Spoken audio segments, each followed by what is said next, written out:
What is the difference between Judaism and Christianity, as far as you know? Judaism. Some of the major differences. I I know I'm working you hard here, but you're doing great. Yeah, I don't think I know. That's okay. How about the difference between Islam? Do you know anything about Islam? Islam, well, they have the Quran, and I think, don't they believe in more than one God? I think it's the same God, yeah. Okay. Yeah. All right. And I would say you're right. It's just, yeah, it's just Now, different. what about Muslims and Christians? Do they worship the same God, or do they believe that they worship the same God? I'm not sure if I'm not sure actually. Yes, I do. Again, I have friends who think, you're probably asking us about like Islam, like is Allah God and stuff, but I think Jews do believe in the same God because the Torah is the Old Testament, so it's, they just don't believe in the Messiah yet. They both worship one God, and I believe Christianity stemmed out of Judaism, but whether or not they worship the same God, that's a difficult one. All I know is they both worship one God. Right. It's a very, very good point there. Now, what about Muslims? Do you say Muslims and Jews worship the same God? I have to go with the same answer that I gave for Christianity. They only worship one God. Right. I think they do, but they just don't believe, I know they don't believe that Jesus was the Savior. Yeah. What about Muslims and Christians? Do they? No. Muslims believe in, I'm drawing a blank. It's not, is it Buddha? Or, No. No? Okay. Muslims believe in, I forget. Okay. It's Allah. Oh, yeah. Allah. Right. Jews don't believe that Jesus was the Son of God. Well, they don't believe that. So but they still believe in God. How about Muslims? Do Muslims and Christians believe in the same God? No. Okay. As I understand it, the Judeo-Christian God is the same God. And as I understand that Islam, Judaism, and Christianity all worship the same God.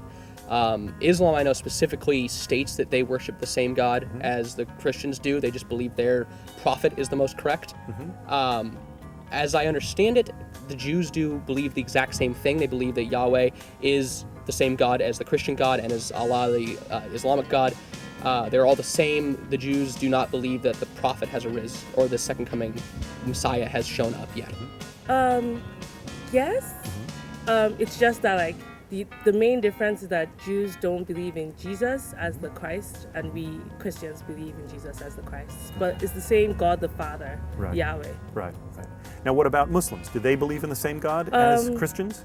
People don't always agree about that because Allah is not necessarily the same God Yahweh in the Bible, so there are disputes about that. But then some people say yes, Christians worship the same God. Some people say no. But personally, I have friends who are Muslims, and I feel like sometimes, yes, we are worshiping the same God.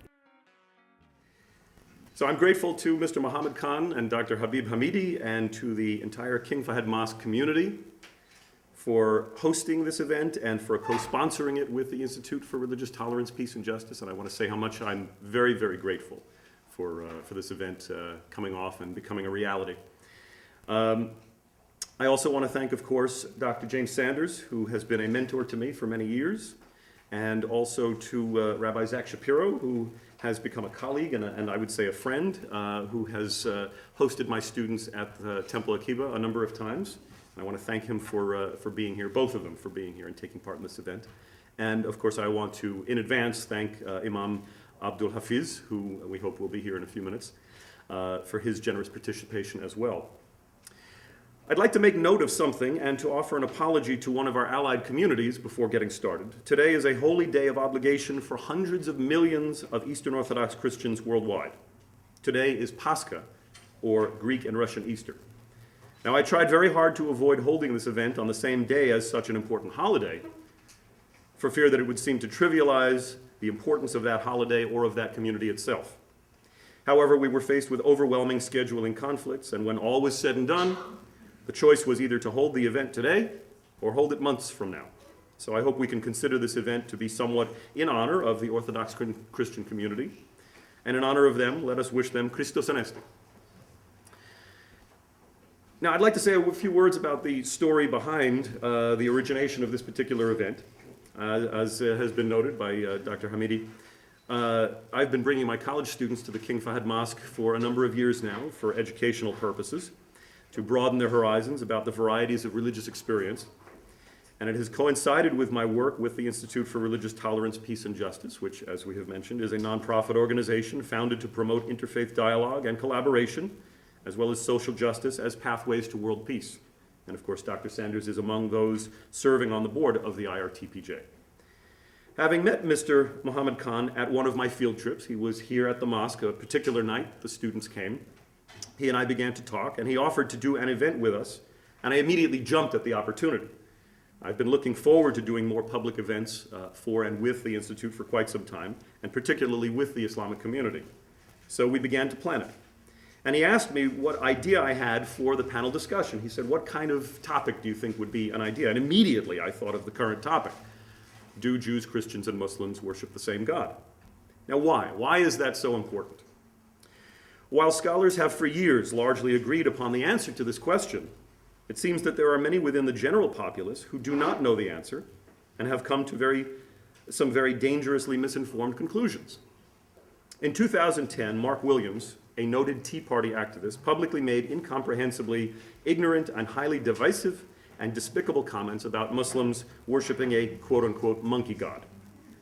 While this caused a media frenzy, it has come to my attention that there are many who do not know why this is incorrect. Even a friend of mine, supposedly an educated person during the time leading up to this event, received the invitation to the event and somewhat dismissively commented that Muslims worshipped a quote-unquote moon god. I don't even know where he got that one from. The ignorance is perhaps paralleled with the rampant misinformation that was spread about the early Christians and Jews among the Greeks and Romans, that they worshiped donkeys or in some cases a god with a donkey's head. Rumors abound throughout the ages when ignorance leads to fear and fear fills in the gaps with hatred. But if we slander the God of Islam this way, then we slander the God of the Jews and the Muslims as well. For if we are to believe what each religion proclaims, then the 1.2 billion Muslims on this planet worship the same God as the 2 billion Christians and 14 million Jews. The same God that came to Abraham, to Moses, to Jesus Christ, that created the world, that inspired the Bible, and is the judge of the living and the dead. If we choose to focus on particularities and differences in theology and claim that these would disqualify the God of Islam from being the same as the God of Christianity and Judaism, then we run the risk of saying that Jews and Christians do not worship the same God as one another either.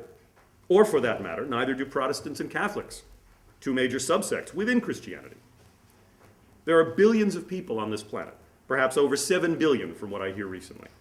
If each of them has a slightly different experience in life, in some cases a radically different context and upbringing, then their conception of God in their lives will match that diversity. For some, God will be seen as more harsh, while others, God will seem very generous, and still for some, God will seem inscrutable, while for others, he will be the creator of a truly masterful and sublime plan.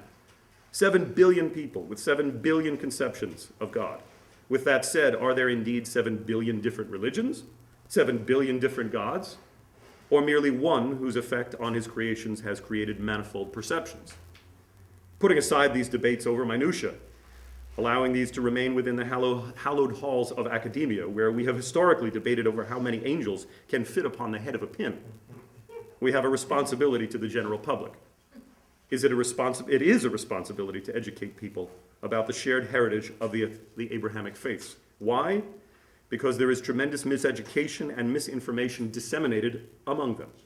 This divisive ignorance is the source of much hatred and bloodshed.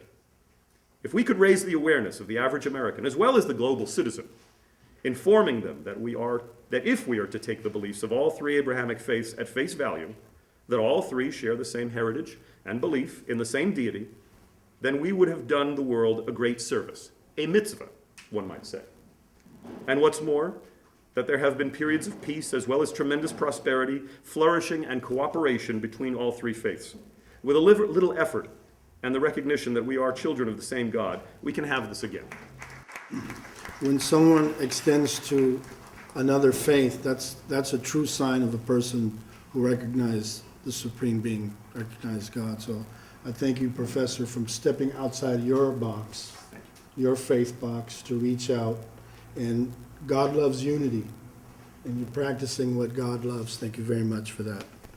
I would like now to introduce our next young man who's also very, very remarkable. They just concluded their annual banquet, the Muslim Students Association of Culver City High, and they had 200 people there on a Friday night. And the way they did this event was remarkable. I don't think I could have done a better job. So I'd like to introduce Suhaib Naeem, who's also co-president of the Muslim Student Association, Culver City High School. Suhaib, can you give us a few words and introduce?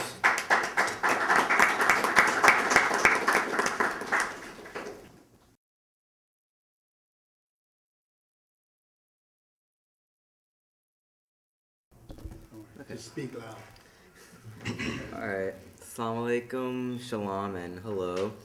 My name is Suhaib Naeem, and I am a co-president at Muslim Student Association in Culver City High School.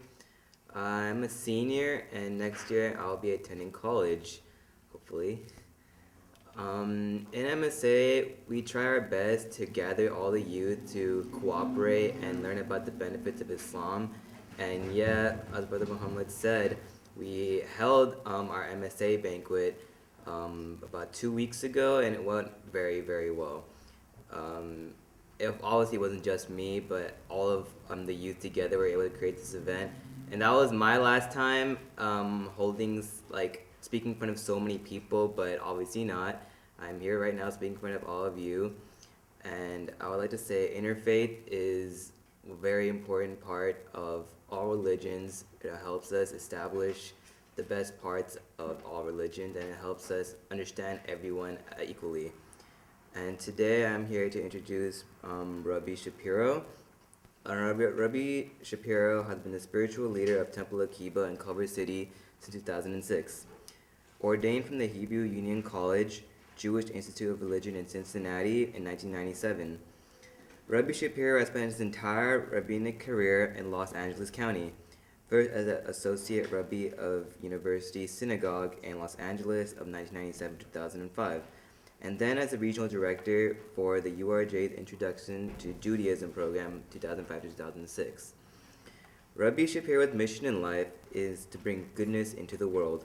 Life is not all about random acts of kindness, but rather about purposeful acts. This mission guides every aspect of his rabbinate. Since his arrival at Temple Akiba, the congregation has experienced growth in numbers and in spirit. In partnership with an incredible staff, Rabbi Shapiro has helped Temple Akiba's nursery school to grow from 8 children to over 100. The religious school, camp programs, and youth groups have grown as well. A musician and composer, Rabbi Shapiro has written liturgical folk music around the world and around the country. His children's book, We're All in the Same Boat, put out in 2009, is adored by children worldwide. Rabbi Shapiro cares deeply for Reform Movement's voice in Israel. He was recently appointed to the Board of Overseers from the Los Angeles campus of HUC JIR. A native of Boston, Zach received his bachelor's in Spanish from Colby College in Waterville, Massachusetts. Has been married to Ron Galperin, who was a candidate for Los Angeles City Controller since the religious ceremony in 2002, and again an alleged ceremony in 2008. So without further ado, Rabbi Shapiro.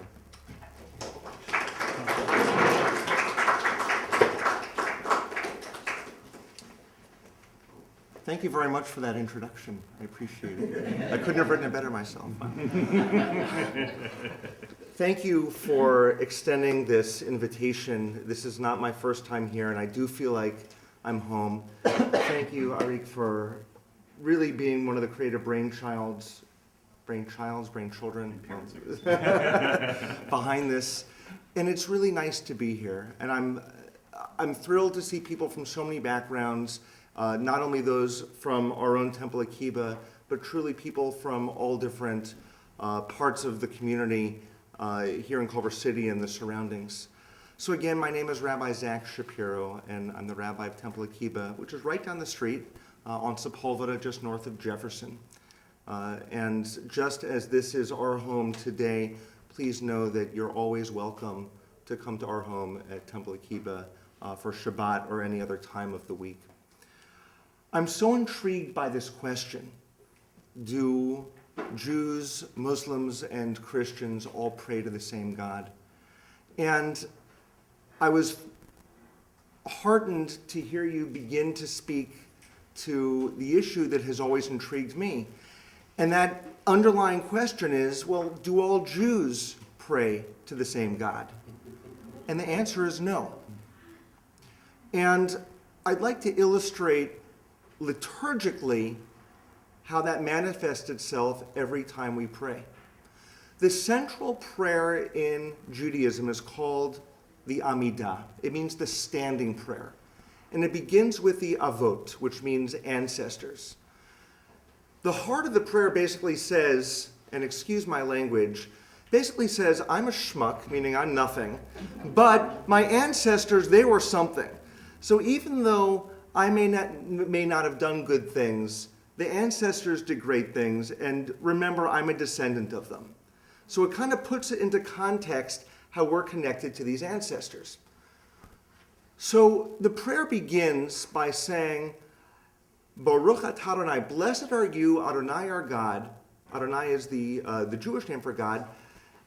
And then it says the God of our ancestors, the God of Abraham, the God of Isaac, the God of Jacob, the God of Sarah, the God of Rebekah, the God of Rachel, the God of Leah. Every time it says the God of, the God of, the God of. It could simply say the God of Abraham, Isaac, and Jacob, the God of Sarah, Rebekah, Rachel, and Leah. But no, the Hebrew is specific, that every ancestor had a specific connection to God. So the God of Abraham is a little bit different than the God of Isaac. And that's a little bit different than the God of Jacob. In other words, if you look at the Bible stories, God spoke to each of those ancestors in a unique way. And that comes right down to us, that each of us has a different connection, a different facet that we see of the same God. And so, while it may be the same God, God can speak to each of us in a very unique way. We often talk about God like a diamond. And when you look at a diamond, there's a little bit of light that goes in different directions. And each of us receives just a little ray of that light. And that's what can keep us going. And so when we come back to this question, do we all pray to the same God? Yes and no. Yes, in that there's perhaps one being that embraces us all. But just like a parent has a different connection to each child, God has a different connection to each individual. And all of us have the opportunity to be on a journey to find what that connection is. Now, again, in Judaism, throughout the ages, there have been different rabbis and scholars who have talked about how God speaks to us and what that connection might be. And there's Jewish beliefs that God is this great big grand being. There are other Jewish beliefs that say that God is that connection when two human beings are able to feel each other. That God is an emotion, that God is our conscience. My personal belief is that God is about engagement between human beings and between ourselves and the divine being. What do I mean by this?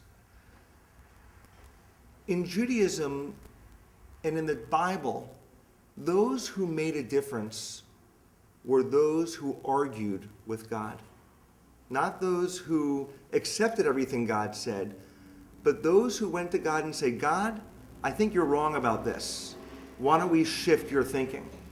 Abraham did this, Moses did this, Miriam even did this, Sarah did this to an extent. All of these great prophets were engaged.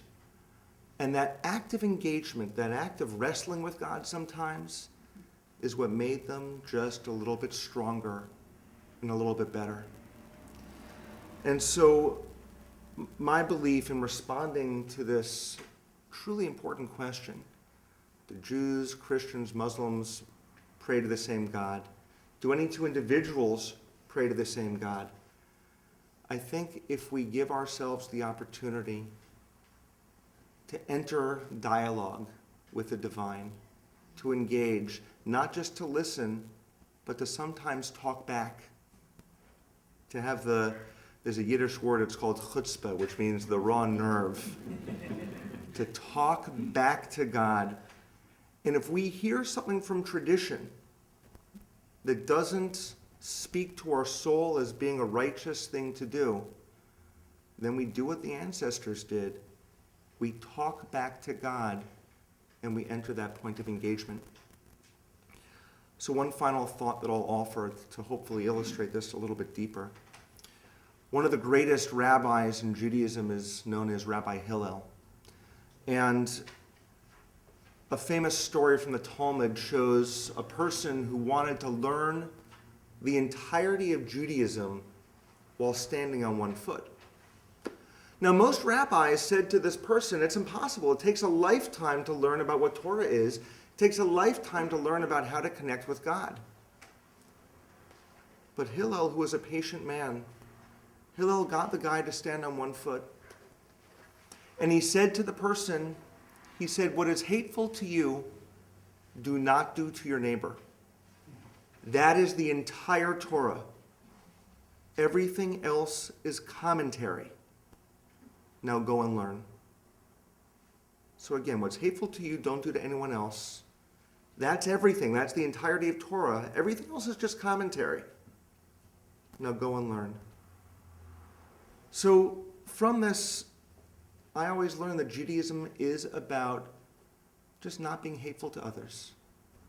And again, when it comes to our connection with God, if we truly want to be connected to God, if we truly want to pray to God, the first thing that we need to do is look at each other in the soul and try to find how that soul can become part of the goodness that makes the world a better place. You know, one thing that's always touches me is whenever people chooses the life to serve God through being a rabbi, a priest, or imam, they left other choices in life, whether to go in the corporate world or any other part of life. And when you go into that servitude of faith, it's an enormous sacrifice, and it becomes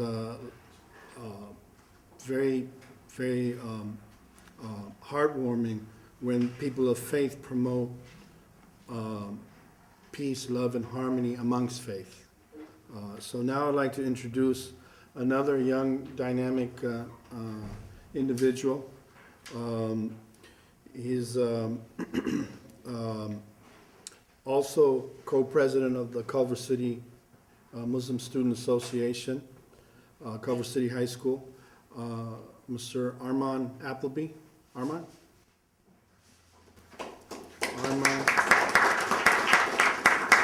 Armand will introduce you, Dr. Sanders. Thank you.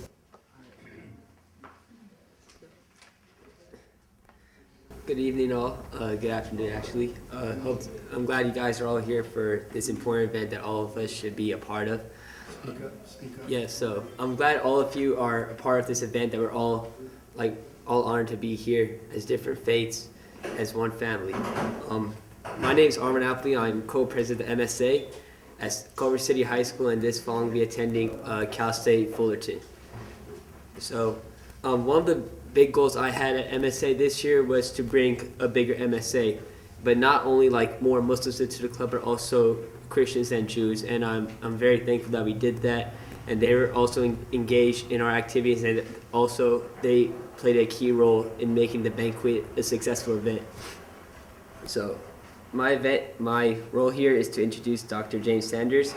He is a world-renowned scholar of biblical studies. Those research and publications spans the fields of Hebrew Bible and New Testament studies. A former president of the Society of Biblical Literature, Sanders has served on the editorial boards of numerous academic journals. In 1961, He unrolled the large Saul scroll from Cave 11 on Qumran, one of the Dead Sea Scrolls, and published it in soon after. One of his most northwardly books, Torah and Canon, launched in 1972 a new subdiscipline of biblical study called canonical criticism. In 1977, Sanders founded the Ancient Biblical Manuscript Center in Claremont, an archival and research institute dedicated to preserving and disseminating images of ancient biblical literature. Under his direction, the Ancient Biblical Manuscript Center houses the most complete and best preserved collection of archival quality images of the Dead Sea Scrolls in the world. Museums in Jerusalem elsewhere in the world have ordered films of the scrolls from the center. Dr. Sanders began his teaching career with a professorship at Colgate Rochester Divinity School in Rochester, New York, followed by appointments at Union Theological Seminary and Columbia University in New York City. Subsequently, Dr. Sanders served as professor of intertestamental and biblical studies at the Claremont School of Theology, also known as the CST, from 1977 to 1997, concurrently serving as professor of religion at Claremont Graduate University, and has held numerous other visiting professorships around the world, even after his formal retirement. He is the author of 29 books and over 300 scholarly articles.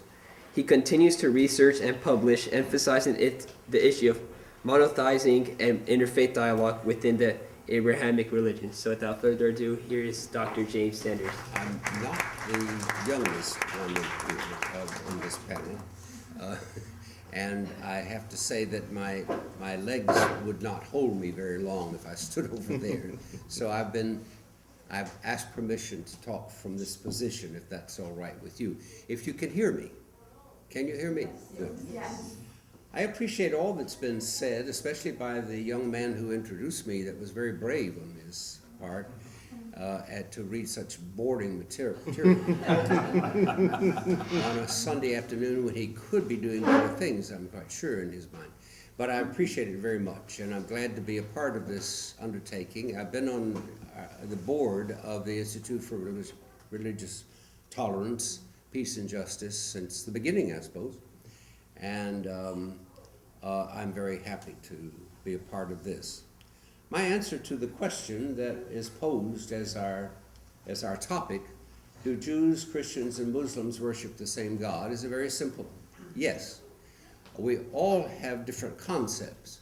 The concept that Abraham had was that of the Magen Avram. The concept of Isaac was the Pachad Yitzchak.